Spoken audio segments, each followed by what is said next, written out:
안녕하세요. 김종명의 건강보험 하나로입니다. 시민 여러분, 병원비 걱정이 크시죠? 가족 중에 누군가가 갑자기 큰 병이라도 걸리기라도 하면 눈앞이 캄캄해지실 겁니다.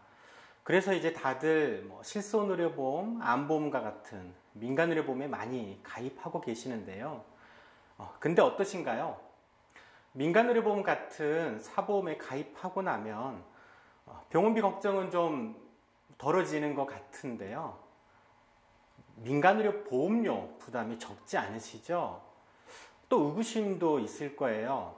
내가 가입한 민간의료 보험으로 병원비 걱정 정말로 모두 해결될 수 있을까? 아니, 왜 이렇게 많이 민간의료 보험에 가입해야 하지?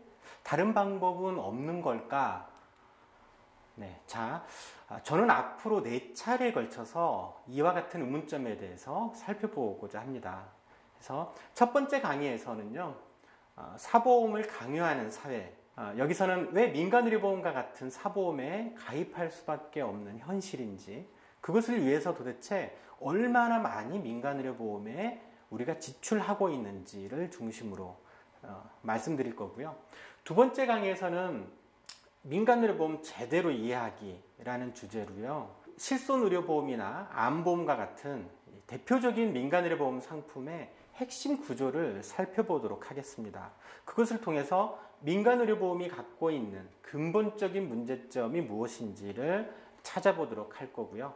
세 번째 강의에서는 국민건강보험과 민간의료보험을 다양한 각도에서 아주 구체적이고 정밀하게 비교해 드리겠습니다. 그리고 마지막 4번째 강의에서는요, 그럼 어떻게 하자는 건지, 대안은 무엇인지, 그리고 대안으로 제시된 사보험 대신 건강보험 하나로 라는 정책은 무엇이고 어떻게 국민건강보험을 강화시킬 것인지에 대해서 말씀드리도록 하겠습니다. 자, 그러면 오늘 첫 번째 강의를 시작하겠습니다. 제목은 사보험을 강요하는 사회라는 주제입니다. 시민 여러분, 지난해 초 송파 세모녀의 비극을 기억하고 계시죠? 반지하에 새들어 살던 세 모녀가 미안하다며 마지막 집세를 남기고 자살한 사건이죠. 많은 국민들이 가슴 아파했었고요. 이 사건은 우리 사회의 빈곤 문제가 얼마나 심각한 건지를 새삼 일깨워 주기도 했습니다. 우리 사회의 빈곤은 그 원인이 병원비 때문인 경우가 아주 많습니다. 송파 세모녀의 비극 역시 마찬가지였죠. 이 발단은 남편이 12년 전에 방광암으로 일찍 사망한 거에서 시작됐습니다. 지금은 예전보다 많이 나아지긴 했지만 당시에는 암 보장률이 절반도 채 되지 않았습니다. 그래서 암에 걸리면 가계 파탄되는 일이 비일비재했었죠. 남편의 암치료비로 아마도 많이 돈을 썼겠죠. 그리고 소득도 없어졌을 테니까 경제 형편은 더욱 나빠졌을 겁니다. 가장이었던 남편이 사망한 후에는 어머니가 식당에서 일하시면서 생계를 유지를 했죠. 하지만 어머니마저 다치시는 바람에 그만둘 수밖에 없었고 더 이상 생계를 유지하기가 어렵게 됩니다. 송파 세모녀의 두 딸은 이미 신용불량자였기에 아마 취업조차 쉽지 않았겠죠. 더욱이 큰 딸은 당뇨병을 앓고 있었지만 제대로 치료조차 받지 못하고 있었고요. 송파 세모녀가 선택할 수 있는 유일한 희망이라고 하는 것은 죽음에서 찾을 수밖에 없었던 거죠.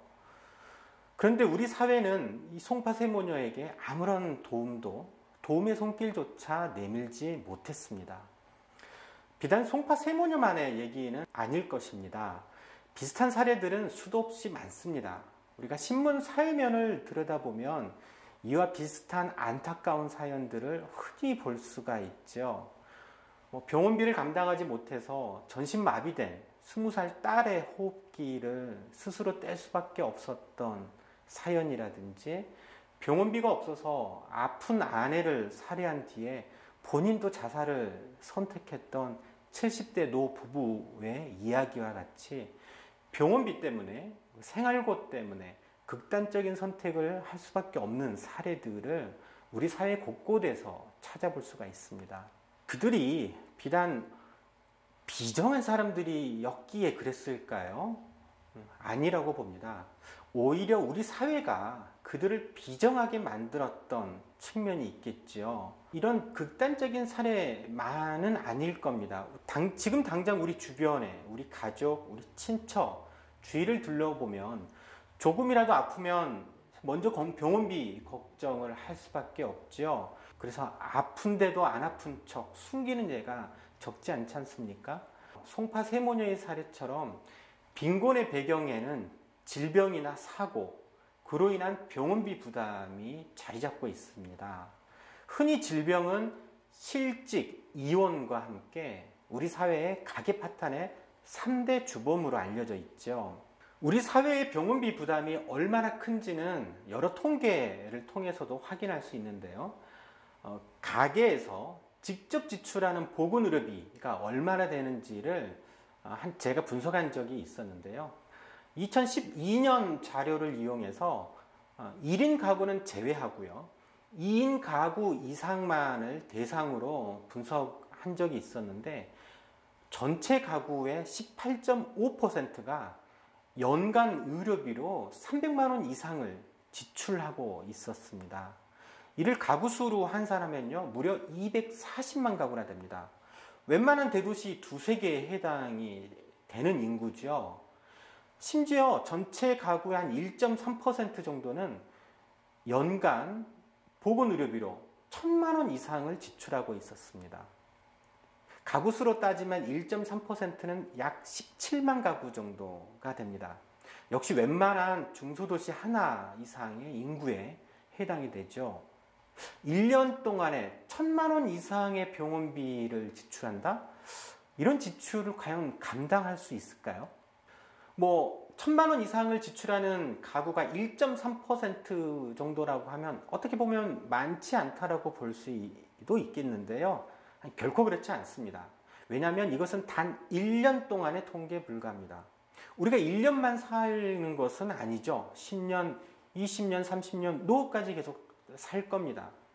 그런데 매년 18% 이상의 가구가 연간 300만 원 이상의 의료비를 지출하고 있고 또 매년 1.3%가 연간 1,000만 원 이상을 의료비로 지출한다라고 하면 아마 여기에서 자유로운 국민들 가구는 없을 겁니다. 이렇게 병원비, 의료비 부담이 큰 이유가 무엇일까요? 네, 우리의 사회보장제도 중 하나인 국민건강보험이 제 역할을 하고 있지 못하기 때문입니다. 국민건강보험의 보장률, 의료비에 대한 보장률이 너무 낮기 때문인 거죠. 그나마 국민건강보험의 보장률은 과거 노무현 정부에 들어서면서 많이 좋아지긴 했지만 이후 이명박, 박근혜 정부 하에서는 지체되고 있습니다. 현재 대략 전체 병원비의 62% 정도를 건강보험이 보장해주고 있는 실정에 불과하죠. 더욱이 우리 건강보험 제도는요, 아주 희한하게도 병원비 부담이 클수록 보장률은 더 떨어지는 특성을 갖고 있습니다. 큰 병일수록 큰 병원에 갈 수밖에 없죠. 우리가 흔히 대학병원이라고 부르는 상급 종합병원이 있는데요. 문제는 이 상급 종합병원일수록 건강보험의 보장률이 떨어진다는 겁니다. 반면에 상대적으로 병원비 부담이 적은 외래진료나 동네의원, 약국 같은 보장률은 평균보다 더 상회합니다. 사실 이건 거꾸로 돼 있어야 되는 거죠. 제대로 된 건강보험이라고 하면 큰 병일수록 그리고 병원비 부담이 클수록 보장률이 더 높아야 할 것입니다. 이렇게 병원비 부담이 워낙 커서 중병이라도 걸리게 되면 가계 파탄의 가능성이 워낙 높기 때문에 많은 국민들은 어쩔 수 없이 사보험에 가입할 수밖에 없는 상황이죠. 암보험, 실손의료보험, 어린이보험과 같은 민간의료보험에 가입하지 않을 수가 없습니다.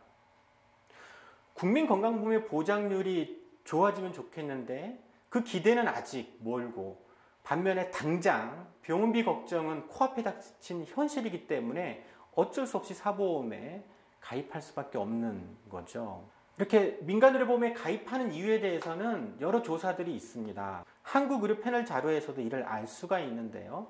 민간의료보험에 왜 가입하냐고 그 이유를 물었더니 무려 82% 대다수가 국민건강보험의 서비스 보장이 부족해서 질병과 사고로 인해서 가계의 경제적 부담이 발생하는 것을 줄이기 위해서 가입한다고 답하고 있습니다.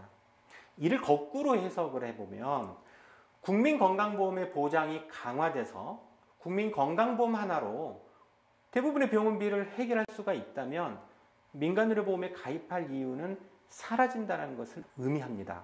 그렇죠? 그렇다면 이제 우리 국민들이 민간의료보험에 얼마나 많이 가입하고 있는지, 얼마나 많이 민간의료보험료로 지출하고 있는지를 알아보겠습니다. 2012년 자료에 의하면 현재 전체 가구의 80%가 민간의료보험에 하나 이상씩을 가입하고 있었습니다. 그리고 민간의료보험에 가입한 개수도요, 평균 4.6개나 됐습니다. 그리고 월 평균 지출하는 민간의료보험료는 무려 27만 원이었습니다. 한 달에 27만 원을 민간의료보험료로 지출하고 있는 겁니다. 이건 전체 가구 평균인 거고요. 만일에 민간의료보험에 가입한 가구들만을 대상으로 하게 되면 가입 개수와 월 보험료는 더 늘어나게 됩니다. 민간보험에 가입한 가구들은 평균 가입 개수가 5.78개였습니다. 6개 가까이 됐죠. 그리고 월 평균 민간의료보험료도 34만 원이나 지출하고 있네요. 엄청나지 않습니까? 민간보험료 부담이 너무 크다라고 생각하지는 않으세요? 왜 이렇게 민간의료보험에 많이 가입해야 하는 걸까요? 국민건강보험이라고 하면 이렇게 여러 개를 가입할 필요는 없죠. 가장이 건강보험에 가입해 있으면 다른 가족들은 피부양자로 등록돼서 건강보험의 혜택을 똑같이 누릴 수가 있습니다. 근데 민간의료보험은 다릅니다. 가족 구성원이 개별적으로 따로따로 다 가입해야 합니다. 암보험 따로, 실손의료보험 따로, 어린이보험 따로 각자 따로따로 가입해야 되기 때문에 가구당 평균 6개가 훌쩍 넘어가게 되는 거죠. 이렇게 여러 개를 가입해야 되다 보니까 민간으로 보험 지출도 평균 30만 원을 훌쩍 넘는 겁니다. 우리나라 가구 평균 월 소득이요, 대략 한 300만 원 정도 될 겁니다. 이걸 감안하면 거의 대부분의 가구들이 전체 소득의 10% 정도를 민간의료보험료로 지출하고 있는 셈이죠. 이젠 이 민간의료보험 지출로 인해서 가장의 등골이 휜다라고 하는 말이 나오게 생길 지경입니다. 사실 이렇게 많은 민간의료보험 지출은 얼마든지 줄일 수 있습니다. 건강보험의 보장률을 높여서 건강보험 하나로 모든 병원비를 해결할 수 있다면 말이죠.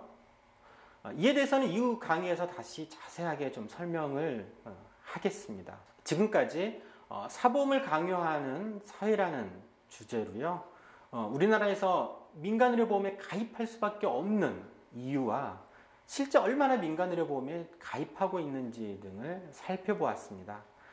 이후 제2강에서는요, 이렇게 많이 지출하고 있는 민간의료보험, 과연 든든한지, 민간의료보험이 갖고 있는 가장 핵심적인 한계와 문제점은 무엇인지를 구체적으로 실손의료보험, 암보험의 예를 들어가면서 설명을 해드리겠습니다. 이상 제1강 강의를 마칩니다. 제2강에서 뵙겠습니다. 감사합니다.